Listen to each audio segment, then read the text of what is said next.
The largest monetary settlement in the history of the U.S. Virgin Islands has just been announced by the VI Department of Justice.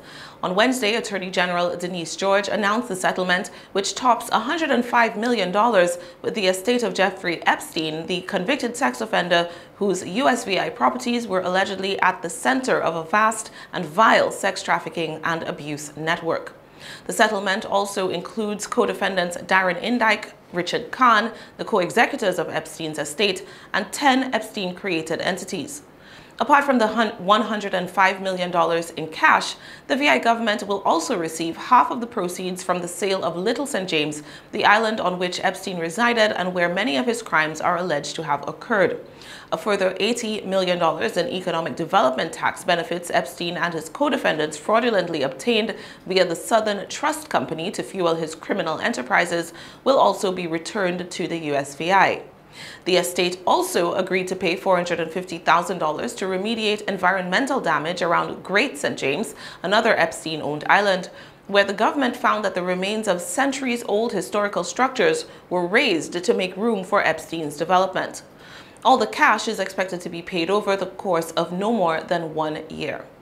The settlement comes after the Department of Justice brought multiple civil enforcement claims against Epstein's estate under the local Criminally Influenced and Corrupt Organizations Act, CICO, the territory's equivalent of RICO laws on the mainland. The USVI's CICO Act and its laws against sex trafficking and sexual servitude are among the strongest across the entire United States. Attorney General George said in a statement that the enforcement action and resulting settlement sends, quote, a clear message that the Virgin Islands will not serve as a haven for human trafficking. Meanwhile, counsel for Indyke and Kahn, Gordon Ray, said that the settlement, quote, does not include any admission or concession of liability or fault by the estate or any other parties, and the co-executors deny any allegations of wrongdoing on their part. The settlement, Ria says, is because the co-defendants felt it best to pay millions of dollars instead of undergoing protracted litigation, and because it comports with the defendants' intentions, quote, to resolve claims related to any misconduct by Jeffrey Epstein in a manner sensitive to those who suffered harms. The estate, Ria said, would conclude its activities in the USVI as soon as possible, selling both Little St. James and Great St. James and providing documents that will assist the government's ongoing investigations.